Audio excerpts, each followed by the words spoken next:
I don't think you start out trying to make a franchise or a sequel to the movie, but it seemed so obvious that if somebody could come up with a decent idea, it seemed like a really good opportunity. Obviously, the first one was a big hit, and it ended kind of in an impasse, really, where the heroes had possibility of survival. But the circumstances of the virus and what it might have done to the country was left open, really. The first idea was we were going to do 29 days later, so effectively setting something more or less in the same world at the same time as the first film. Kind of when Cillian leaves, our film would start, and it didn't work. There was an idea that it was to take place in the 28 days between the original outbreak and when the first film started, and it was all going to be about a team of British Marines trying to rescue the Prime Minister and the Queen, and we had all these different ideas for films. The main concept we had in mind is not to repeat the first idea, which was a fantastic idea with Danny Boyle and Alex Garland. I think this one is more about survival. It's a survival film. The nation is rebuilding, provisional government is trying to repopulate the city, and one special family is trying to start over, trying to forget the important loss of the mother. I think that was the main problem we had from the beginning, to make a movie about something so big as a repopulation of a country. That's why we wanted to follow this family. When he first described how he was going to do the film, it was this idea of this father figure, who the film begins through his eyes, if you like, and then his children who were abroad at the time of the infection are brought back. But it's got this idea of looking at this thing of enormous value to the world is centred in this family, and it's played out through the family drama, if you like. Especially because a small thing like a family could affect to the whole nation. This is one of the things that we try to develop in the screenplay. So it was really to try and think about, you know, what the world would look like, or what would happen to the United Kingdom if there were only 500 people left. And then we're just really discovering this new virus from the breakout onwards.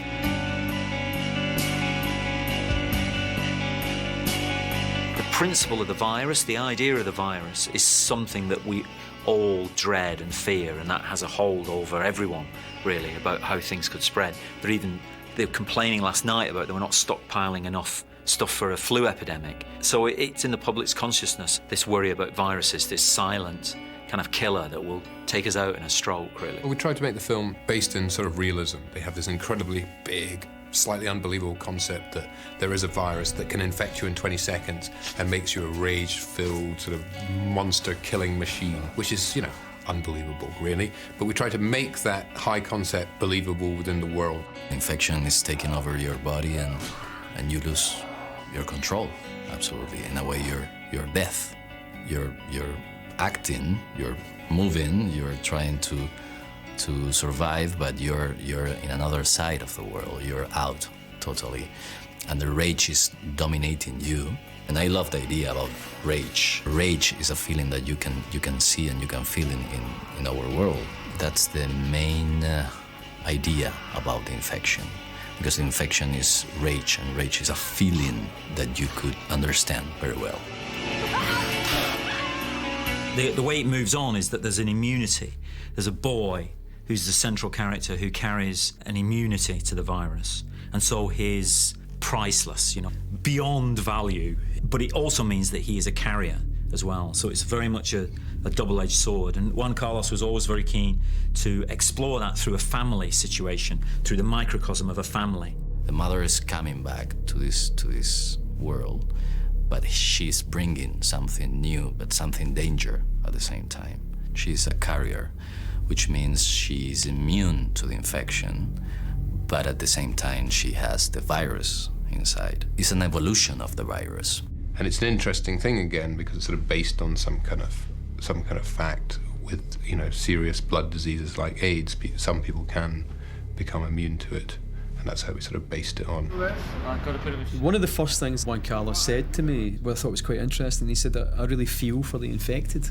I asked him why, and he said because, you know, they have lives too, and they have children, and they have, you know, things that they've lost through all of this, you know. And I thought that's a lovely, sensitive way of looking at this and portraying this, and trying to see, even through the madness and the rage in the character's eyes, that there's something else in there, that there's a heartbeat still to the person. And maybe this is the main difference from the previous film, that the infected in this, represented by Dawn, through Dawn, are actually have logic.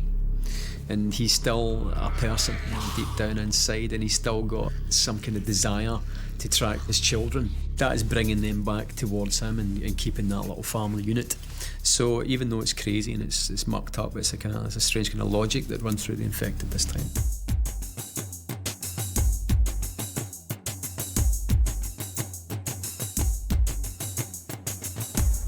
Both the films have been very difficult to make because they've been reasonably low budget, filming in London and trying to do something a bit different.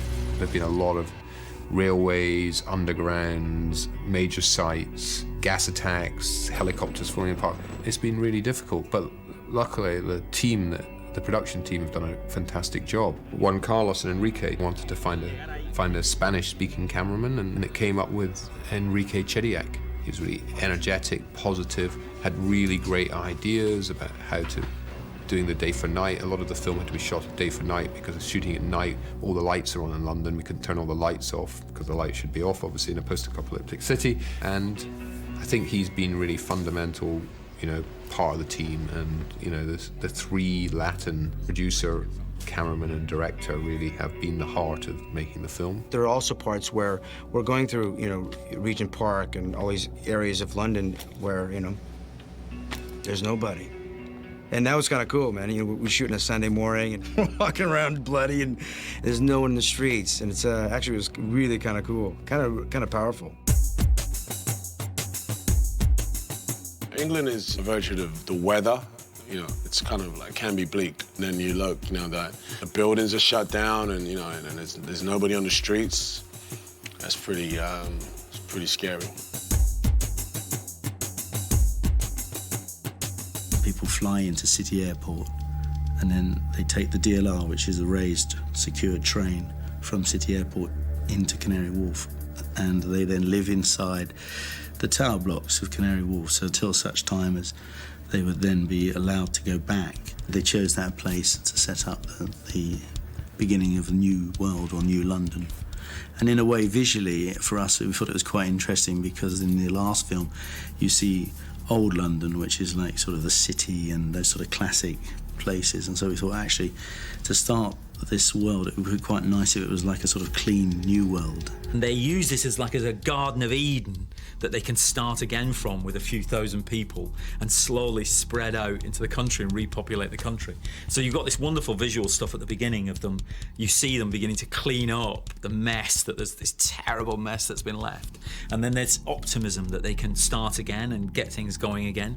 And of course, because it's this kind of film, it's not quite that easy and things start to go wrong. We've lost control. Someone infiltrates that quarantined world, basically, which is, of course, bad news for Mr. Stone. He's not liking that one bit. And in short, all hell breaks loose in the worst way. There comes a point where infected pretty much take over this protected area that we had. And Code Red means take out everyone, exterminate anybody, infected or not. So here's the thing, the very people I was there to protect, I'm now there to take out.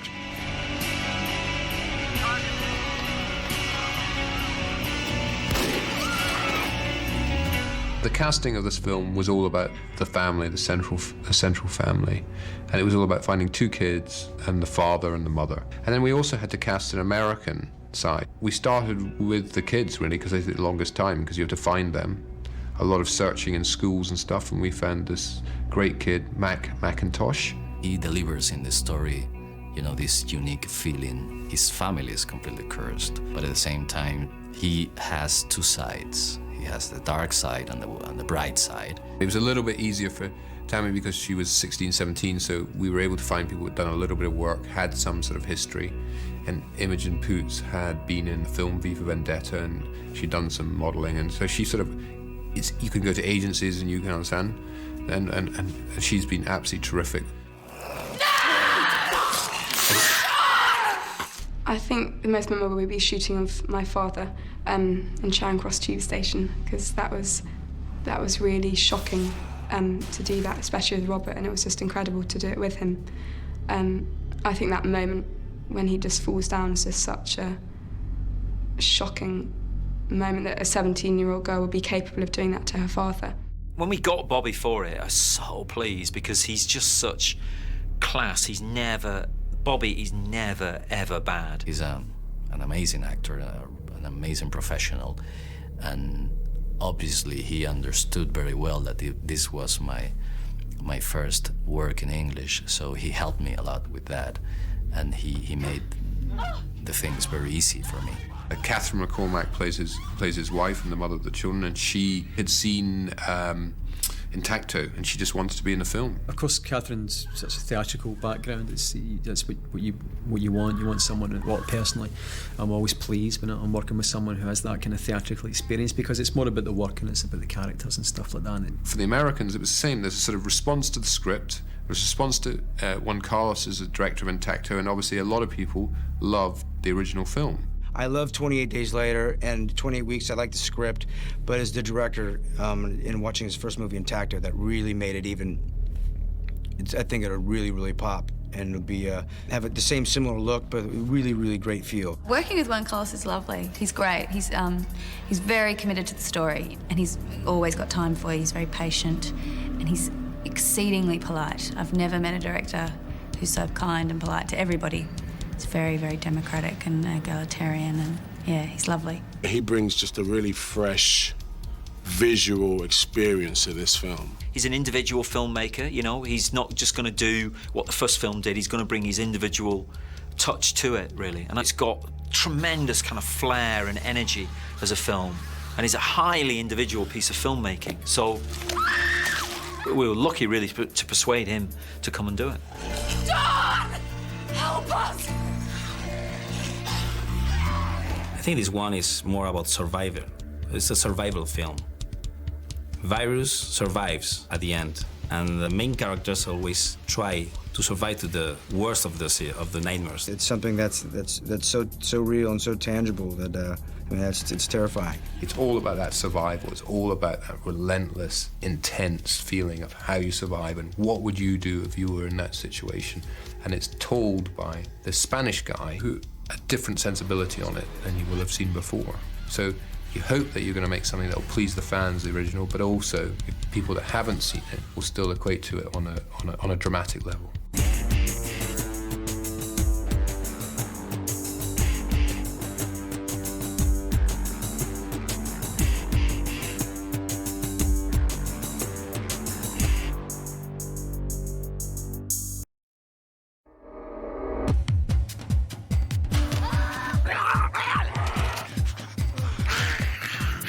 You're back again in this world of the horror of the infection. Everything seems normal, but suddenly this infection is chasing you.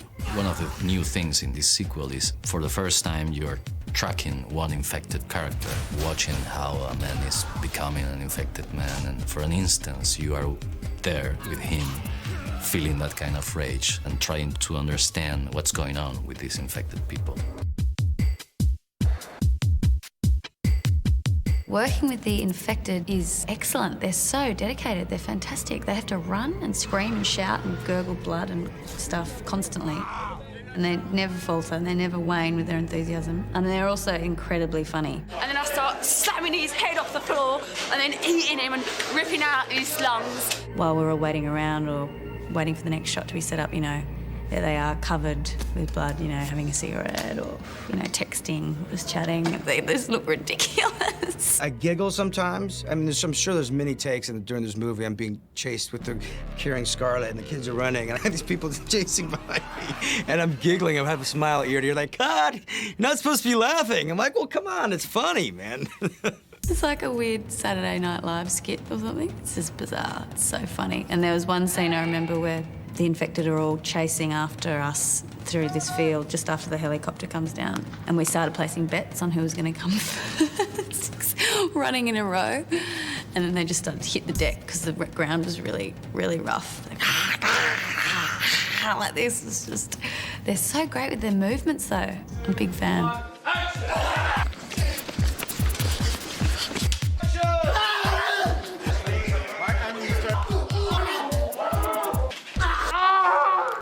One of the main zombies, he's a movement coach as well. I think he was a ballet dancer. He's certainly a dancer, and it's quite beautiful, the choreography. You know, it's not just a bunch of people running and going blur at you with lots of blood. It's very carefully choreographed. So do run, but no sort of arm swinging. Yeah. All the infected come from a movement background, so whether that's dance, gymnastics, circus, mime, so they all have some movement background. When I first showed up to rehearsal, when I got to London, the coordinator's actually inside with 100 infected people in this room, and they're all just laying there, just kind of groaning. And he like blows a whistle, and then all of a sudden they start freaking out.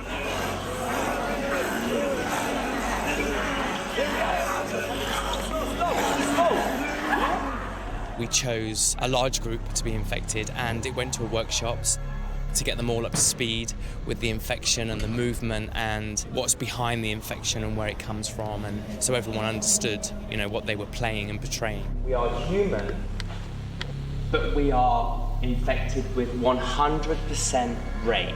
I wouldn't describe the movement as zombies, and I wouldn't describe it as creatures. I would say it was very animalistic, and that's what Juan Carlos wanted.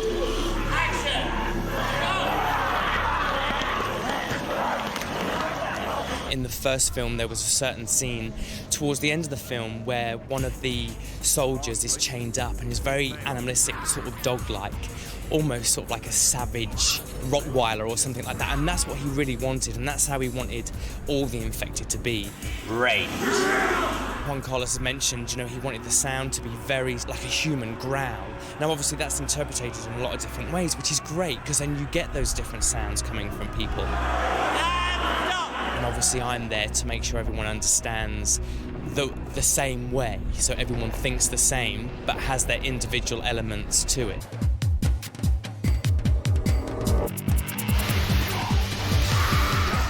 I didn't realise it would be that scary, because, you know, I've been outside talking to these infected people, because they're just regular people who are playing parts outside, having a cup of coffee with them, chatting away about their day jobs and, you know, what they've been doing recently. And then you get into a room and perform the scene, and I've been genuinely terrified of them coming at me. Just seeing them, and action, and then, and cut.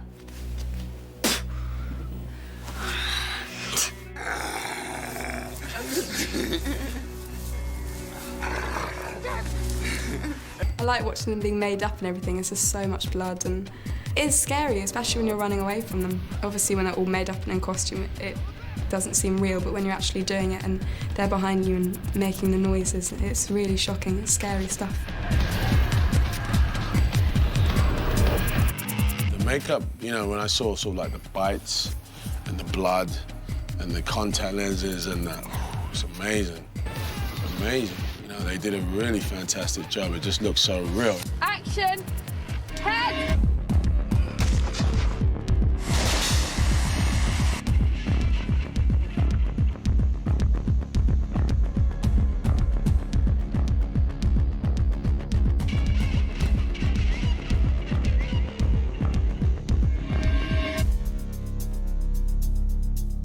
The costumes that the infected have, we just dyed them, broke them down and made them dirty to try and explain, you know, thinking how far they might have had to fight or run or sweat. So we use glycerine for sweat and, you know, spray them all down. Then we just sort of worked with different types of blood. We'll put a thick, dark, black colour on, and then we put some nice fresh red around the neck, so, you know, from where they've thrown up or bitten or been in a fight. So we just build up the layers of it. But if they're setting off and I see them quite up close and they're infected, then they've all got fresh blood in their mouths that the makeup give to them, and so that sort of spits out and comes down their front as well.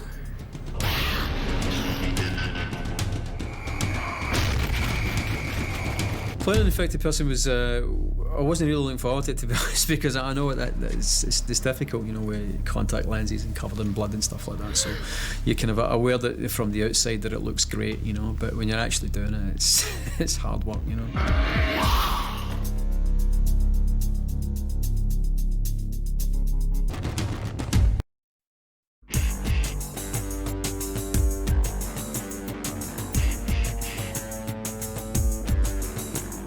28 weeks later, there's more action, there's more jumps, there's less suspense. In the first film, you didn't know what was happening. The audience woke up with this guy who was in hospital and they were with him. What the hell is going on in this city? This time, you see exactly what happens from patient zero to the disease spreading. You just see it on a much bigger scale. If you're a fan of the first one, you love, well, a lot of people call them zombies, but they're infected. But fine, call them zombies, I don't care. Loads of them. You like blood and guts, it's there. You like, sense of humor, it's there. Good character development, great story, a lot of action. It's a real twisty, turning kind of plot and a really cool storyline as well that will make the action a bonus.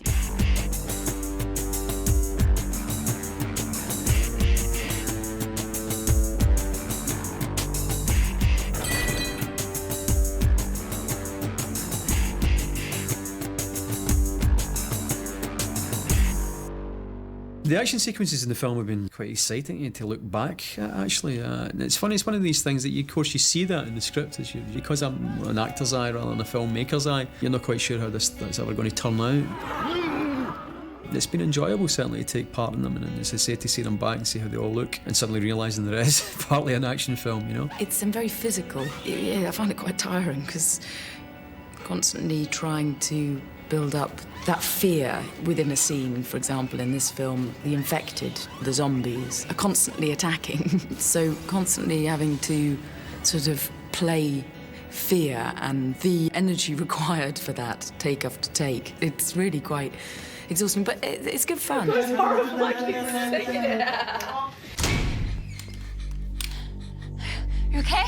The action scenes they're kind of tiring, yeah, just physically, because you've got to run around a lot, and my character gets shot in the leg, so I've got this limp that is driving me crazy because I have to keep up with everybody else as we're running around, and also we've got guns and things like that, so injuries and weapons can make it a little tiring, but it's really fun. I love doing physical stuff.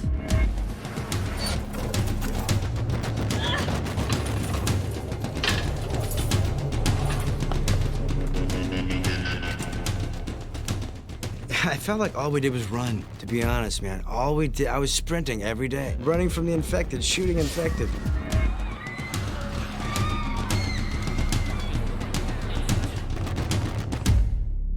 The main challenge for me was to make it real, to make this story real. If I put myself as audience watching the movie, I would love to see a movie that you could smell the characters and the environment, and you could feel that story could happen really close to you. I thought it looked really exciting, really different, especially the situation that a 17-year-old girl would find herself in. Some quite shocking sequences. There's a moment when Tammy is just crawling through lots of corpses on the ground, and the idea of that is quite mind-blowing, just being surrounded by just dead people, and so it's kind of just sheer terror. And just disgust at the smell would just be terrible as well. It's just death and corpses surrounding her everywhere. So I think that was quite a challenging moment, just to try and actually put yourself in that situation.